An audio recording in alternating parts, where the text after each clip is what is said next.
that scheme, especially when you're trying to dig yourselves out of the hole? Yeah, it's tough. When first or second down, aren't positive plays and, just trying to move the ball, and then, you got to rely on third down with, their scheme and obviously their disguises and stuff. It could be tough. And, they just did a good job with making it look like one thing and it was another, and different types of blitzes and stuff, or just dropping out. So they did a lot. And that's just on us. It's on me to move the ball, be efficient on first and second down, and get us in third and manageable, and then convert on third down. So it's a game of football. It's 4 quarters like that, and we had to learn the hard way.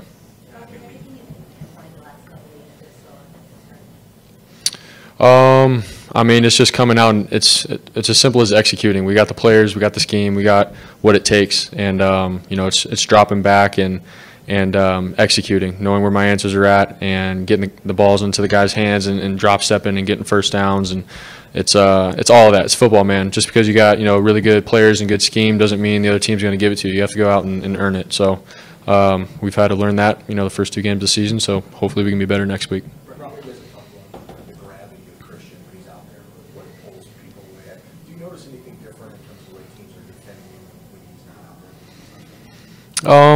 I think just like being able to drop back in zone and not having to put 2 guys on a running back coming out of the backfield like Christian. But outside of that, man, like Brian Flores and his scheme has been his scheme, and he did what he's done on tape today, and they're just really, really good at it. And so for me to sit here and say without Christian on the field they didn't do this or that, it's hard to tell. So that's a tip to the cap to Brian Flores.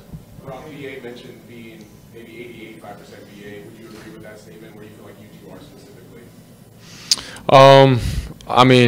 For me, I think he looks pretty good and stuff, but I don't, I'm dropping back and going, BA's not like what he's been like. I don't think that at all. I think for me, I just try to go through my reads, and he's been where he needs to be, and there's probably a couple routes maybe in certain looks where we both could have been better on some stuff, but that's just like, early in the season stuff if you ask me. So I know that we'll continue to get better together in our connection and everything, but for 4 quarters, man, I thought BA grinded and went and competed, man, and I'm proud of him for that. Can you revisit just the 4th and goal pass and just what broke down on that and then the effects of that overall? Yeah, you're talking about JJ, that one.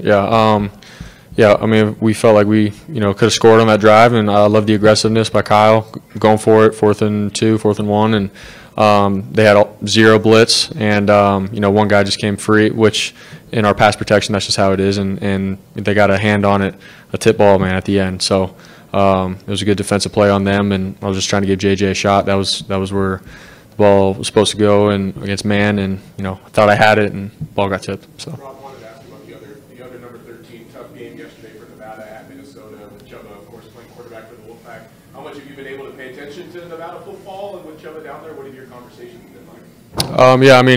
I've sort of just seen how they've been doing and stuff, and obviously checking in on my brother as he's he was a little hurt with his throwing arm and all that early in the season. So it's more just checking in on him, making sure he's good, and just being a big brother and being there for him. But I've checked in on Nevada and been keeping up. What do you remember of Jeff Cho? I think he offered me my first scholarship at Montana State, and he was a good coach on the phone. Talking about why I should have gone to Montana State and stuff, but.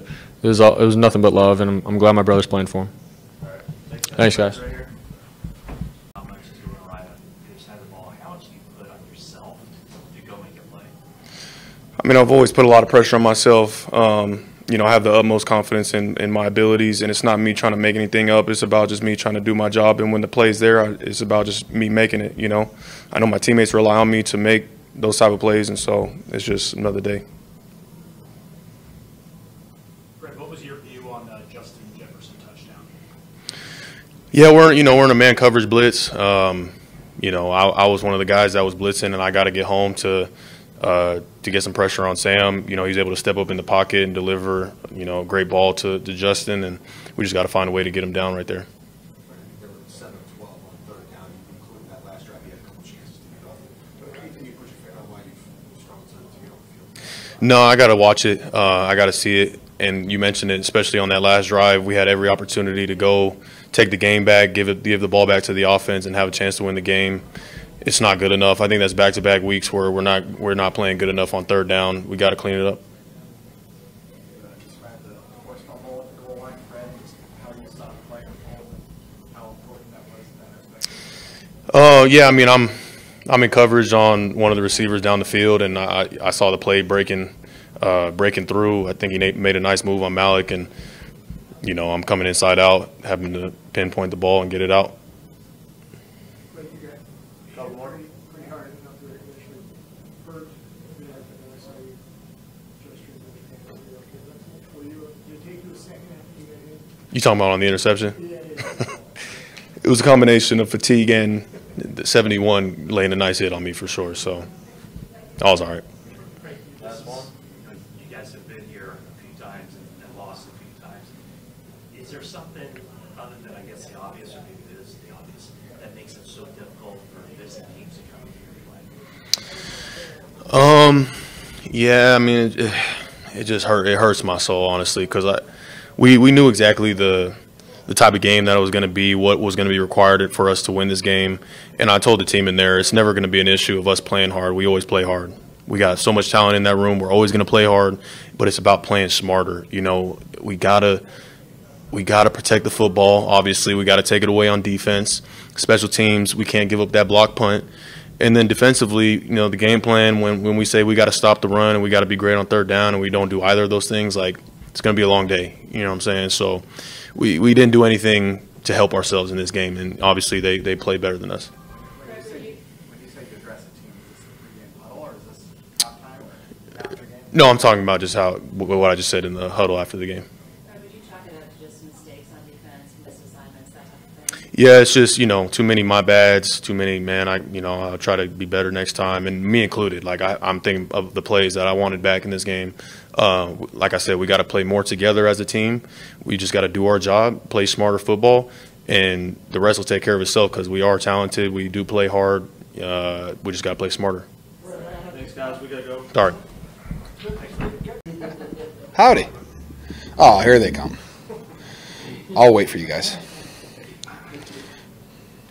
Good? Oh, just some leg cramps. So just had to get some IVs, hydrate a little bit. Besides that, I'm good. How do you kind of put this game in perspective? I know it's only 2-17, but I'm sure this wasn't the kind of performance you anticipated. No, not at all. I think our standards are higher than what we put on tape today. It's back-to-back weeks. We've started out with 2 not great drives to start off. So we have to, as an offense, we have to start better than that and not just have to rely on our defense who, while they're going to say that they have to clean stuff up too, but, they caused 2 turnovers, but we also had 2 turnovers, so that's tough for us. I think Kyle said that we were really bad on third down, so it's hard to win football games when you're like that, and we didn't run the ball that effectively today either. So the things that we're known for being good at, we weren't great at, and so that kind of explains why we lose. What would you point your finger to on the slower offensive starts? Not converted on third down. We have opportunities. They're it's not like we're on 3rd and 15. It's like the first 2 drives. I'm pretty sure they were manageable third downs. We just didn't convert. And that's hard. And then you go down to the red zone, and we don't get a touchdown on 4th down. They have that was a sick play actually, between Sam and JJ to go all the way 97 yards. That was not fun to watch, but it was cool. But that's just kind of hard when you don't score and they score 2 plays later.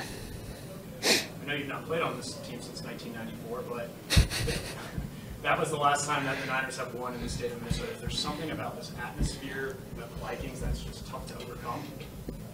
That moves. Holy. Excuse me. That would have been terrible.